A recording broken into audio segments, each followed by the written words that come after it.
Alright, let's go over the question 1. And the question is, given the function, find the indicated value. So we're given f of x equals 5x squared plus 3.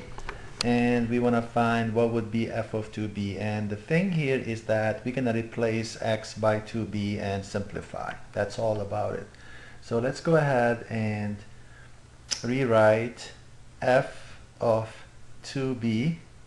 And now instead of x, I will be replacing it by 2b. And notice it is squared here plus 3. And remember, the square should cover both terms inside, or both factors inside the parentheses. So that would be 5 times 4b squared plus 3. And the final answer would be 5 times 4, 20b squared plus 3. And that would be C. Let's go over the next question. And the next question is, find the domain of the function. And to make sure everybody understand what domain means we need to find all values of x that will make the function a real number. So, or valid in the set of real numbers. So we're going to find all values of x that will make this function real. Notice that if x equals -1, a number over 0 is undefined, that's not real. Also, if x equals -2, that would make a number over 0 undefined, and that's not real. So the domain in this case is going to be all real numbers except x cannot equal to either -1 or x cannot equal to -2, but everything else should be okay. And notice that x is a real number, x cannot equal -1, x cannot equal -2. That would be the first solution. Let's go to the question number 3. Use the graph below to find f of 0. What is f of 0? F of 0 means we want to find the value of y when x equals 0. So looking at this graph, what is x? This is x equals 0 on the graph. There would be here the corresponding value of y. Therefore, f of 0 would be -3, -1, -2, -3. So in this case, f of 0 should be equal to -3, and that's the only value, right? That's the only, because x equals 0 is going to be all along the y-axis, and the only time it intersects the graph at y equals -3. So that would be the answer. F of 0 equals -3. Next question. Find the range of the function. Number 4. How do you find the range of the function? What does range mean? Range means all values of y. Range is equivalent to all values of y in the given function. Notice that the value of y has a maximum of 1 because the graph stops at y equals 1, but it will go all the way down to -infinity. So you can either say y should be less than or equal to 1, or you can make it look like a interval notation as a square bracket. The minimum value is going to be -infinity, so it's going to be from -infinity to 1. And of course, with infinity, we have to make parentheses. We have to use parentheses. Okay? So interval notation always starts with the lowest value up to the maximum value. With -infinity or +infinity, we always use parentheses. With a constant number, we use either square bracket or parentheses, depending on whether the 1 is part of the solution. Since 1 here is part of the solution, there is no an open circle, therefore we have to use a square bracket. So either this is the solution, y less than or equal to 1, or -infinity up to 1 as interval notation. So in this case, they want us to write this as a y less than or equal to 1. So is a real number and y less than or equal to 1. Okay. Let's try the next problem. Given the function, find the indicated value. So as you see in this function, we have what we call that f of x is x squared minus 2x plus 1 if x is less than or equal to 0, and it's 1 minus 7x if x is greater than 0. So now if you want to look for x equals negative 2, you have to use the first function because this is where x is negative 2. Less than or equal to 0, negative 2 should be satisfied here. So let's find f of negative 2. Use the first function again, negative 2 quantity squared minus 2 times negative 2 plus 1. And this is equal, if you square the negative 2, you get 4. And negative 2 times negative 2 would be also plus 4 and then plus 1, and that's going to be 9. So f of negative 2 should be 9.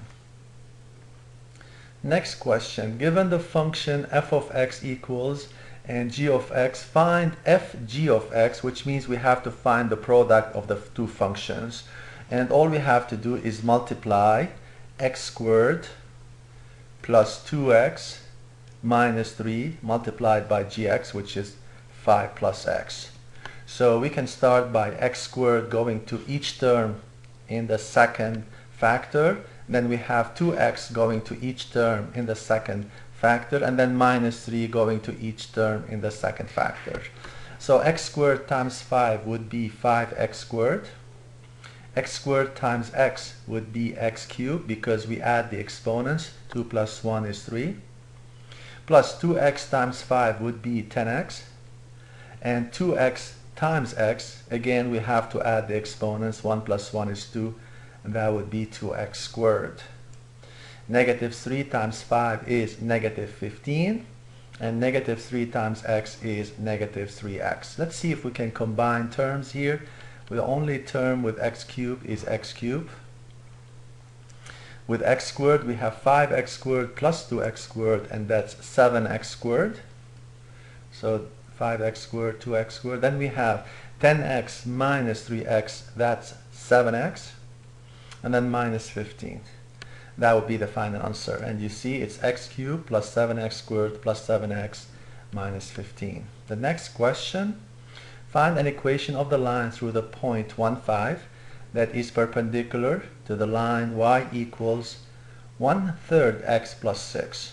So being perpendicular to this line, and the slope in this case is 1/3, right away the slope of the perpendicular line would be the negative reciprocal of 1/3, which is negative 3 over 1, which is negative 3. So we already have the slope of the perpendicular line to be negative 3, and we are given a point. So we need to use the equation y equals mx plus b. We have the point 1, 5. So substitute y equals 5. Substitute m equals negative 3. Substitute x equals 1. And then find b. And once you find b, you're almost done. 5 equals negative 3 plus b. Add 3 to both sides, so 8 equals b, and therefore the equation of the line would be negative 3x plus 8. That would be the equation of the perpendicular line. So what we did, we first found the slope, which is the negative reciprocal of 1/3, negative 3 over 1. Then we had to find the y-intercept b. We had to substitute y equals 5, m equals negative 3, x equals 1 because the point is 1, 5. And then the only variable is b. So now we add 3 to both sides. This will cancel. 5 plus 3 is 8. Now we have b equals 8, and we have m equals negative 3, and that would be the equation of the perpendicular line. And instead of y, we have to write f of x, because that's how we call the function equation. That's how we write the function equation in terms of f of x. And the next question, determine the solution, express your answer in set builder notation. So this is a simple linear inequality, we call it. And let's solve for x and find the solution in set builder notation. So now the first thing I would like to do here is distribute the 2. So we have 12x plus 10 less than 2 times 5x plus 8. So let's leave the left hand side unchanged for now. 10x, and then 2 times 8 is 16. Notice that we have a 12x here, a 10x here. If I subtract 10x from both sides, this will come out to be 2x.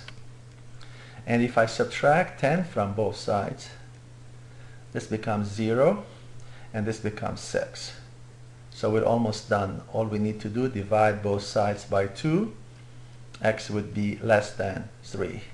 And in set builder notation, you would say x such that x less than 3. Of course, we're going to have to write it as such. X such that x less than 3. That's what we call the set builder notation. On the next question, express the interval. So we are given an interval, -7, -3, 1 with square bracket, and 1 with parentheses. So the square bracket means either less than or equal, or greater than or equal. With parentheses, it would be either less or greater. Okay? So in this case, I would put an x here between them. And since -3 is not part of the solution, I'm going to say less than -3. Since -7 is part of the solution, I'm going to say greater than or equal to -7. So they want us, okay, so let's see. It's less than -3 because we have parentheses. It cannot equal to -3. It can equal to -7. That's why I put x is greater than or equal to -7. So which one matches this one? Notice that less than -3 and greater than or equal to -7. They also want it in set builder notation, so all you have to do, add this x and then / -7 less than or equal to x less than -3. And on the graph, all you have to do when you graph it, make sure you have parentheses on the -3 and the square bracket on the -7. Okay, and the last question is to find f minus g of -1. And I like the way to find first f minus g of x. So let's find f minus g of x, which is equal to f of x minus g of x. And notice that f of x is x squared plus 2x minus 3. X squared plus 2x minus 3, this would be the f of x, and g of x would be 5 plus x. So let's simplify. We have x squared plus 2x minus 3. Distribute the negative sign, you get -5, -x. So x squared is the only term with x squared. 2x minus x is 1x. -3, -5 is -8. And this is f minus g of x. Now we want to find f minus g of -1. Let's substitute -1 for x. And so we get -1 quantity squared plus -1 minus 8. -1 quantity squared is +1. -1 would be 0, minus 8. So the final answer is going to be -8. And that's what we have here. Okay, good luck.